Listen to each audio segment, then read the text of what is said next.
And welcome back for episode 3 of my Let's Play with Zelda.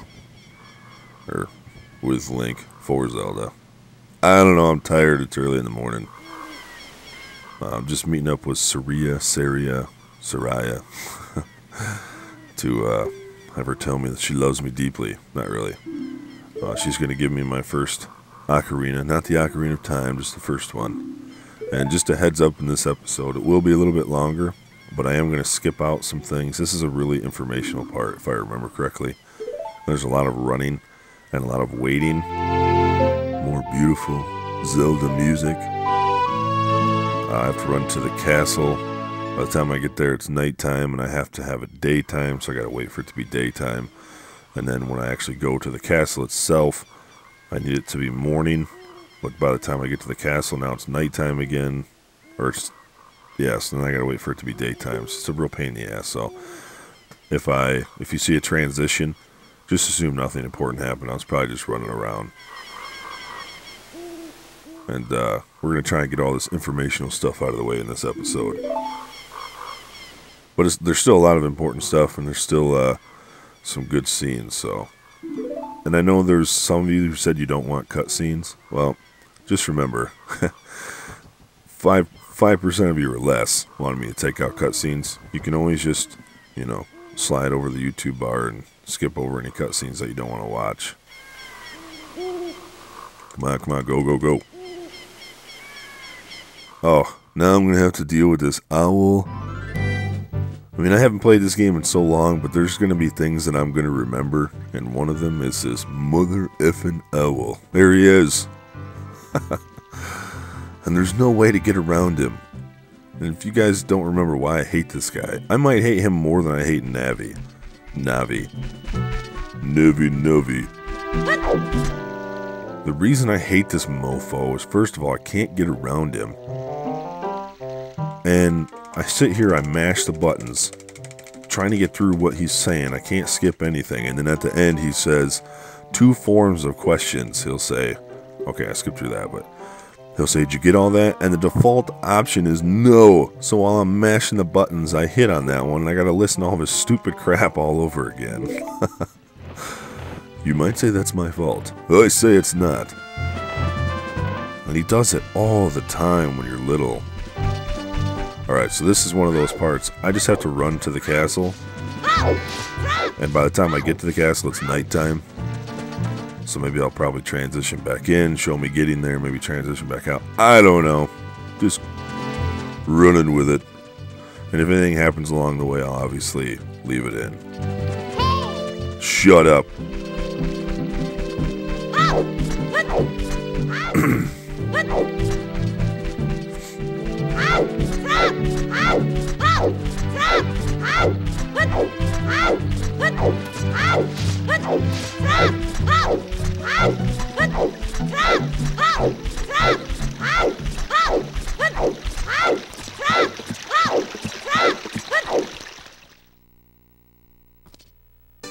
Alright, well, I actually technically made it to the castle in daytime. Now, time moves when you're outside of, like, an area. So since I'm in the market castle area, time is not moving. So by the time I get out here, this girl should be out there. By out there, I'm pointing forwards towards my TV to the castle in the background. She should be. I'm not really sure how that's going to work, because it's going to be almost instantly nighttime. Because time will move again once out here. I bet she's not going to be there. She's not. Mother effer. And, oh. This guy. Come on, damn it. Mashing buttons. No. Yeah, get out of here. So, my little plan didn't work. And it's nighttime anyway. So now I have to wait for it to be... Get out of here. So now I gotta wait for it to be daytime. So then that Malinchik who was just in the kingdom will be out here. So I'll be back when it's daytime. Around the tree. Running around the tree. Running around the tree. Running around the tree. Alright, after a productive night of running around a tree, I can now go back into the kingdom, which I'm hoping will spawn Melon back outside. And there she is. Now I mash my button some more. It's like, even though I know I can't skip this stuff, I still mash my buttons anyway.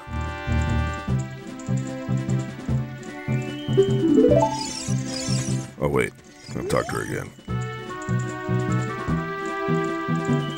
Call me a fairy boy. I'd backhand ya. My name's Jackass. Yes, I look for him. Come on.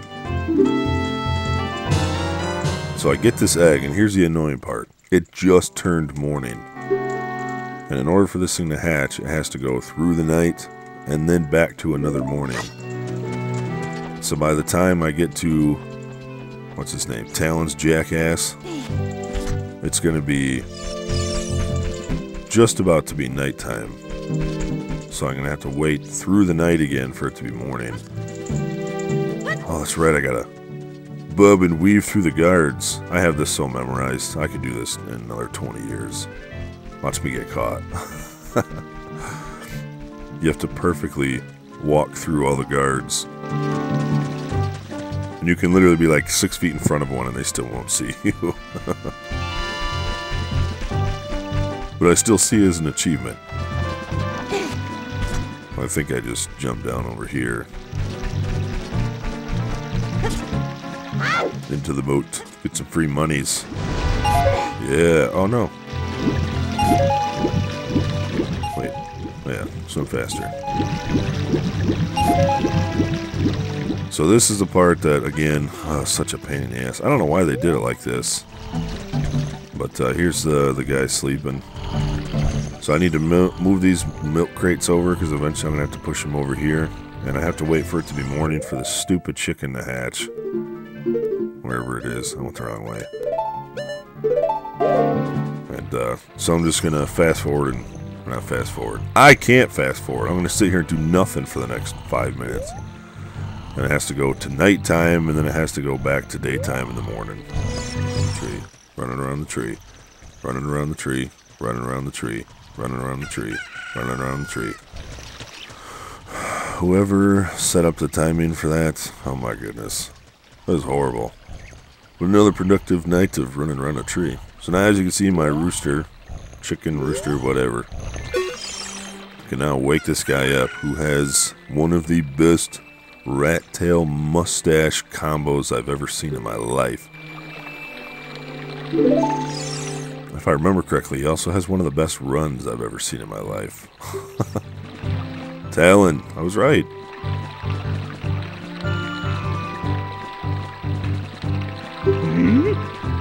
Oh, that's right. He's like afraid she's gonna beat his ass for taking too long.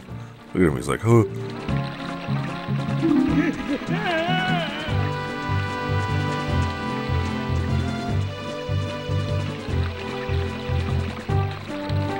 All right. So let's push these milk carts in, and then I'm gonna head inside of the castle where I have to get around the guards. This is like a, to me, there's a real staple to this game. It was just kind of what this game was all about. Just fun little silly stuff like this, trying to get around these guards. For those of you who play this game, you know what I'm talking about. It's just a fun stage. It took me forever the first time, I'm sure.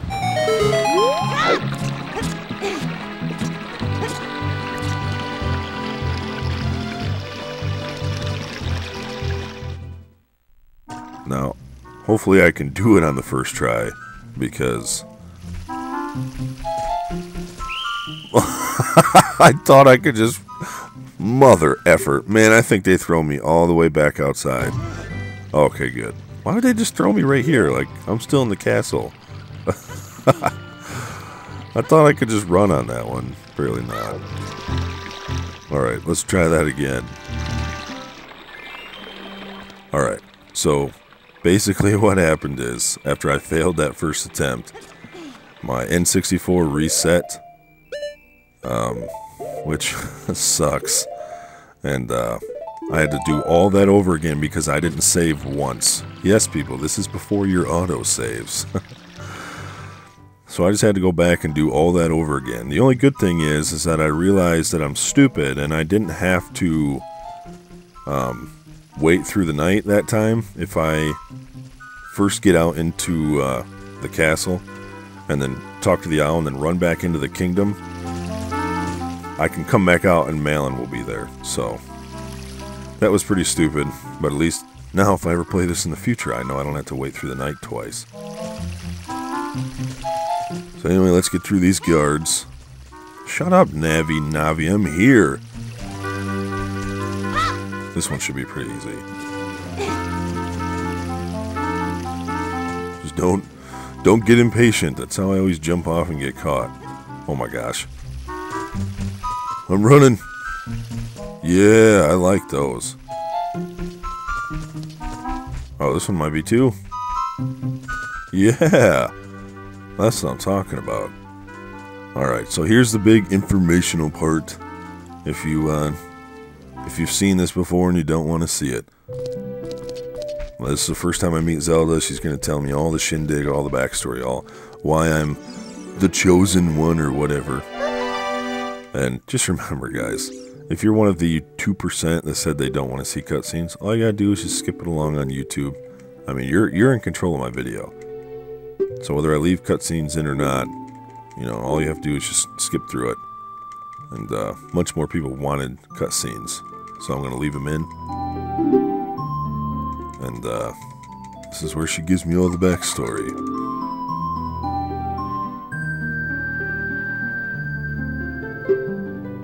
I wish I could have saved before I talked to her, but I think it would put me at my home anyway if my N64 reset. If my N64 resets,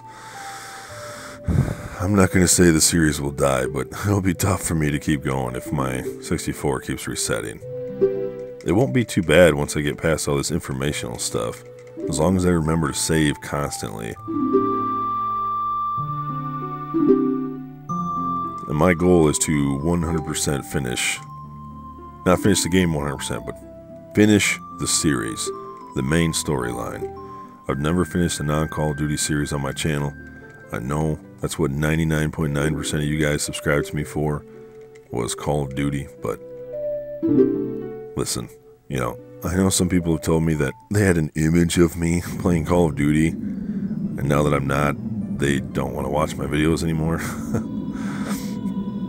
I don't really know what that's about, but if you have an image of me, you gotta remember, I was a kid at one time too. Everybody thinks I'm like 50 years old. I'm not. I'm not 50, I'm not 40, I'm not 30. I'm not even close.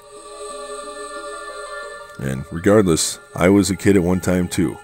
So, this is what I used to play as a kid, and I'm reliving it because other modern games just aren't very fun to me lately.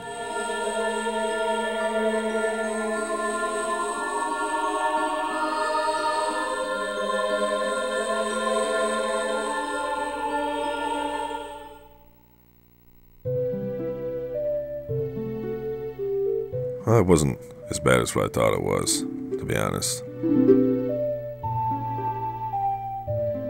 Now after this, I believe I'll talk to Impa, I think her name is. I don't know. It's the Zelda's like caretaker. She teaches me the song, and then I think I go to, I think it's Kakariko, that's what I call it, Kakariko Village, and then up into Goron Mountain, which I love, because I love all the little Gorons, or whatever they're called. That's Ganondorf, who looks like a tool. I gotta remember to save.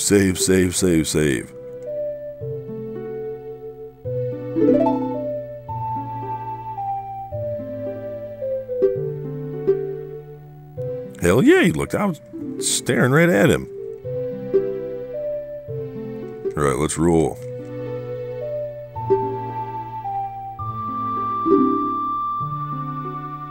Come on, come on.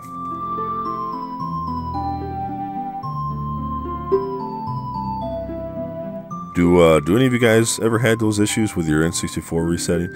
I mean, I know with the Nintendo, which I just got the other day, by the way, I rebought a Nintendo NES, and I'm stoked. I only have one game for it right now, and I don't even know what it's called. It's like two guys just walking toward each other in a city background, and then you just punch each other. I don't know.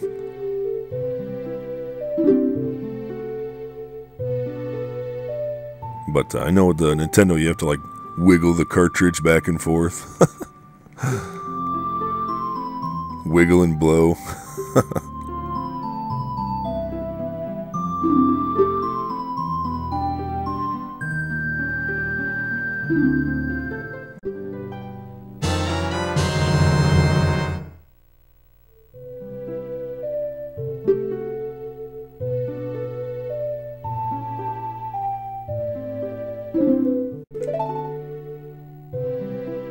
Alright, now I go learn the song from Impa. Wait, oh dang it, I should have saved. Look at them boobs. You know, those are the kind of boobs, like, you go to a party and you're like, man, I don't really want to hang up my coat because I don't want somebody to take it. So you just kind of hang it up on your nipple. Your nipple could hold that all day. It's like Madonna on steroids. Those things would mess you up. Teach me the song so I can save. Don't reset. If it resets, it might be the biggest fail in the history of gaming. Ah, it's a horrible whistle. By the way, side note, Charlie Perry Del Rigo, I use a bunch of his music. He does a remake of this song, or a cover of this song. It's amazing. If I remember, I'll leave a link in the description. A metal remix. I love how he stares at it like, did I just play that?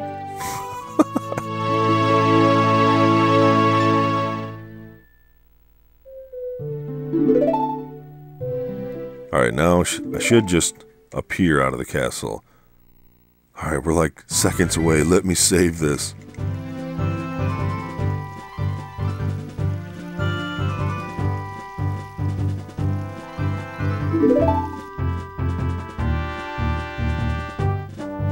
Yeah, Death Mountain.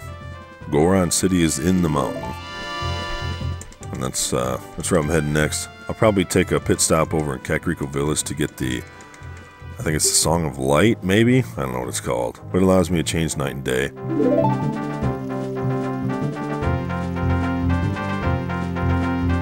Alright, come on. You're tapping your hand like you're impatient. You're the one talking. I hope you guys are fast readers, because I'm just mashing the buttons.